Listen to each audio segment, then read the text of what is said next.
this video, we are continuing our adventure across the King Gizzard and the Lizard Wizard ASMR vinyl review series. Our next album on the list is their 2014 release, I'm In Your Mind Fuzz. And I gotta say, I really lucked out because I found the perfect beer for this video. And this is from Phantom Brewing, and it's literally called Mind Fuzz. So it's got like faces and heads and this weirdness coming out of them, like stuff's infecting their brains. So yeah, for the Mind Fuzz video, I'm literally drinking a beer called Mind Fuzz. And it's, of course, it's an IPA, you know. For us, it's like pumpkin spice lattes. And it's 6.2, quite strong. It doesn't really describe it, though. You know, sometimes on beer labels, they have like, oh, featuring these types of hops, this yeast and citrus and all that stuff, but it doesn't say. It just says water, malt, hops, yeast. Right? I don't know, but it's tasty. Yeah. Can't tell if there's any fruitiness to it, but it's good. Really feels like it's in your mind, you know. So, we had Oddments in 2014, and kind of the dark horse, black sheep of the King Gizzard discography, and that's saying something. You know, that was because that album was more like a B-sides album. It's in the name, Oddments. Oddments was like when they were reselling at like grocery stores, like little cans of soda that were originally part of a multi-pack. That's an oddment, and so that's what the B-sides album was. But even though that wasn't the greatest album, King Gizzard made up more than they really should have for that with this lovely album later that year, I'm In Your Mind Fuzz. Alright, what lovely artwork that is. You got like this landscape makes me think of like a digital computer grid, like something out of Yu-Gi-Oh! Or Digimon. Then there's these weird like phantom creatures and this hand of doom perhaps in the castle. And that castle, I want you to keep that castle in mind because we're going to be seeing that in a lot of other album art and imagery. Right? And I don't know if you ever watched the What's in My Bag video for King Gizzard. Right? There's a bit where Stu, he's talking about some books that he got. He mentions Lovecraft, and they show a bunch of like covers for some of the Lovecraft stories, and there's one of them I don't know which story it's for, but like it literally looks like the Mind Fuzz album cover, right? Very on the nose indeed. And on the back we've got this weird psychedelic image of the track listing. You know? So this isn't a flightless pressing, I think it's Castle Face Records. And I didn't order this one, I just found it at a store. So it's not like it's a special pressing or anything, it's just a regular black vinyl. And then fun fact, this, I'm trying to remember if it was this or Quarters. I think it was this. I think I'm In Your Mind Fuzz was actually the first King Gizzard album I bought on vinyl. And that was because I had just gotten into them. And so I went to the record store I frequent just to see what they had. And at the time I was really into, obviously, Infest the Rat's Nest, Flying Microtonal Banana, and Nonagon Infinity, and Murder of the Universe. They didn't have any of those ones there. And so, out of the albums they had, I decided to get this one, based primarily off of that I had heard this was a good place to start. And the album cover and the title and everything some heavy stuff and some kind of doom metal sounding stuff, and I thought maybe with the word fuzz in the title, that meant that, you know, it was going to be a reference to a fuzzy guitar tone and some sludginess. And that's not exactly true. It's more of fuzz, as in like fuzz, like, you know, your mind's all like zoning out. Because obviously I talked a lot about how Float Along, Fill Your Lungs was the psychedelic album. Like, that's the psychedelic album. But they still retained that element of psychedelic rock and trippiness throughout their career. And this album, of course, still has lots of weird trippiness to it. I think there was a great comment on the YouTube video for this album that was like, this sounds like it came from an era where they had just discovered stereo, and so they decided to like unnecessarily pan a bunch of stuff back and forth, left and right, to make it sound trippy, because like, ooh, look, we're in stereo, and stuff can be on one side, but also the other, stuff like that. You can definitely notice that with the drum sound on this album. So it was not what I was expecting, but what I got was something really good.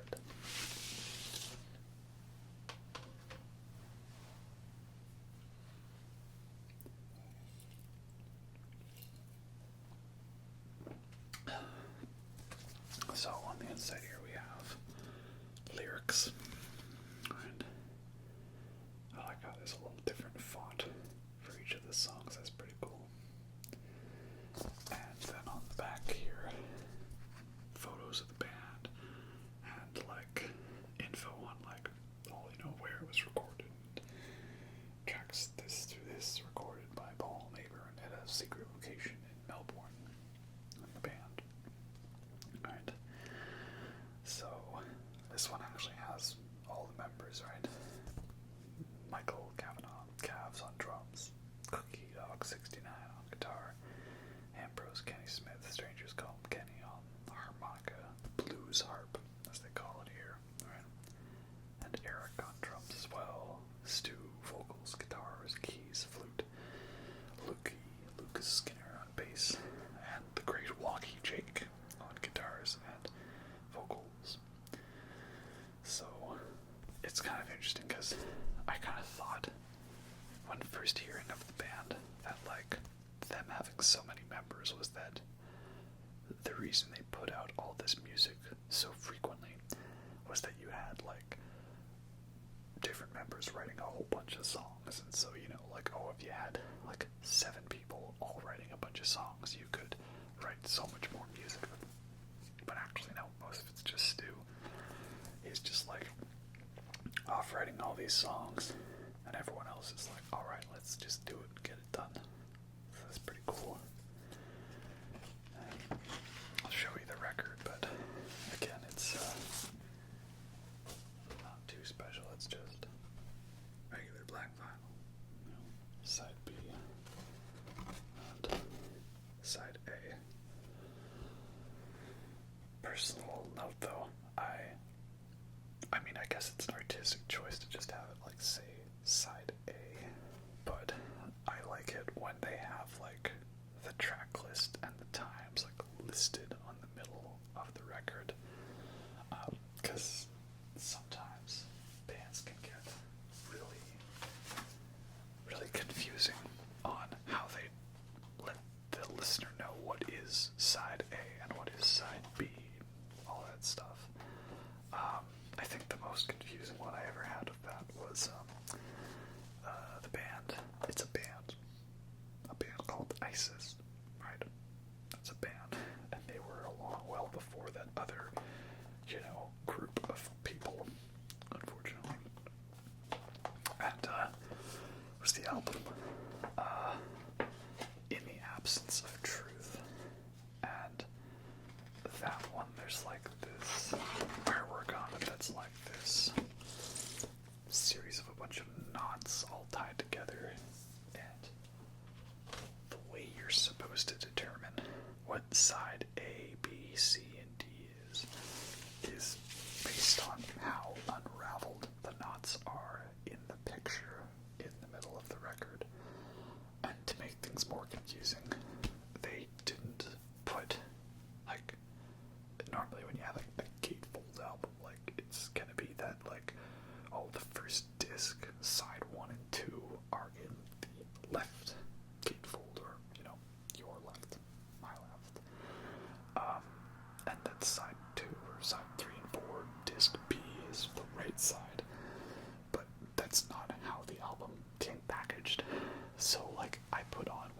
was side 1, and it was actually side 4.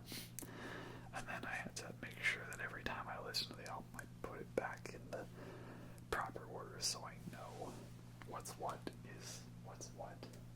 It's a little confusing to say the least. Because I'm just old-fashioned, you know, just like tell me what the track list is so I know what there is on it. It's I know it's also an artistic choice to not necessarily have like song titles listed on the back, or you know, if you were like, oh, this album is an important art piece and must be reviewed as one collective whole, not an album, not a collection of tracks. I totally get that, right? I listen to a lot of bands like that, but at the same time, maybe just for a little bit of, you know, consumer's ease, you could list what songs are on there so I know what's on the album before I buy it, if I'm like looking for something specific, right? But you know, it's just the ramblings of me, a very odd person to say the least. So I haven't even talked about the music that much yet on this so far. Well, main thing on this album is it opens with this really long song that's split into 4 tracks, and I think you would refer to it as like the Mind Fuzz Suite or something like that, because it comprises the track I'm in Your Mind, I'm Not in Your Mind, Cellophane, and I'm in Your Mind Fuzz. So, you know, to that I say like, are you in my mind or are you not? Make up your mind, right? Are you a boat or are you not? And that's most of side 1. And then there's also Empty and Hot Water. So, fun fact, so again, I bought this album having not listened to it at all. And I just, like, put it on, put the headphones on, sat down, and I was like, alright, let's see what this is all about.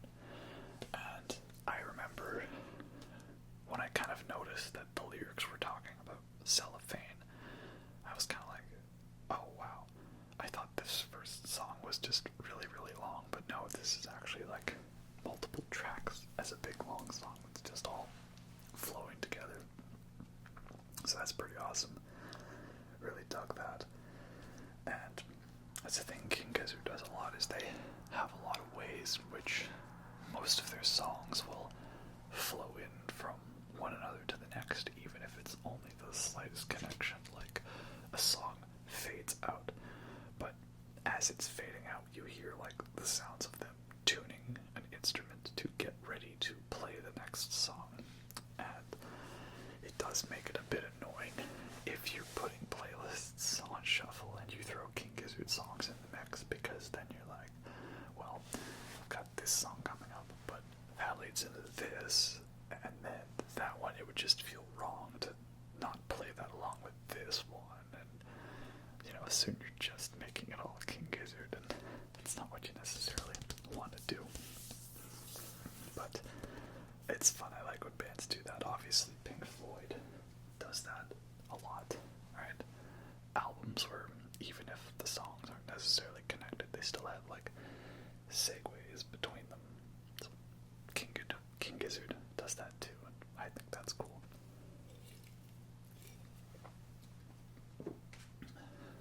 But yeah, if this album was only the Mind Fuzz Suite, it would still be a really great King Gizzard album.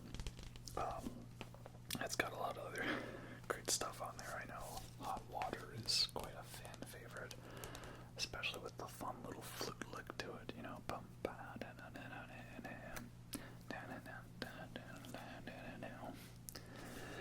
And then there's a lot of pretty good underrated stuff on side 2, like Am I in Heaven?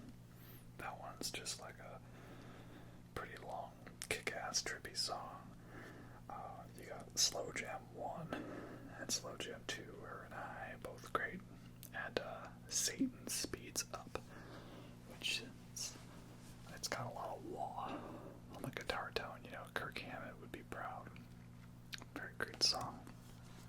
So yeah, I thought maybe this album was going to be a little more fuzzy and doomy and stonery and sludgy. But no, King Gizzard hadn't got there quite yet. They've reached a point where I feel like they need to be contractually obligated to include one doom metal style song on an album. They've been pretty good at that for the most part, you know. You had like the doom songs on KG and LW, and Superbug and Rat's Nest, Great Chain of Being, Nuclear Fusion. Some parts of Lord of Lightning were pretty doomy. Maybe there wasn't a doom song on Sketches of Brunswick East, but that wouldn't really fit on that one. No. So it was a style I got to eventually. But if you're wondering where to start with King Gizzard, many people have made really great flow charts online, kind of detailing like, oh, if you like this, you should then go here. And if you like there, you should go there. And did you not like this? Well, don't go there, go there.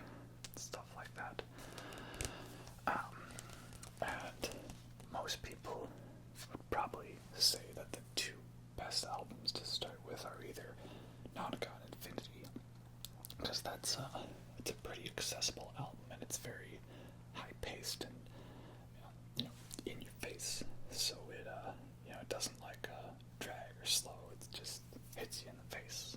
Very nice, very good, very powerful, very raw. But the other one that most people say is a good one to start with is I'm In Your Mind Fuzz. And I think that's because it starts you off with the Mind Fuzz suite, which is, again, one of their best songs. And then the rest of the album is like a nice blend of, it's got some hard-hitting stuff, it's got some soft stuff, it's got some straightforward stuff, some trippy stuff here and there, right? A nice blend all around of what makes King Gizzard and the Lizard Wizard, if that makes any sense whatsoever, you know. Ultimately, I would say that I'm In Your Mind Fuzz is like the pinnacle of early King Gizzard's psychedelic era. Continuing the evolution of that sound from 12 bar to Float Along through the Oddments stuff to this album really is that high point of this era of the band. After this, I feel that they took a bit of a detour with Quarters and Paper Mache Dream Balloon. Those albums had a bit more of a chill, laid-back, acoustic-y style to them. But then Nonagon was a continuation of this sound, and then they kind of just went all over the map from there on out, and now they just do what they feel like, which I respect bands for that, you know. It's always good when they're just doing what they want, you know. Who knows where they're gonna go from here, wherever they've been on, right? Maybe what I think is the current point of King Gizzard is, by the time you watch this, somewhere completely different, right? You know, when's the trap or the house mix or the rap album coming out, right? Bottom line is, I'm In Your Mind Fuzz is a very, very solid album from King Gizzard. The only reason it's not one of my absolute favorites for them is just because they have so many other albums that I enjoy more, right? So it kind of gets pushed back a bit by principle of there being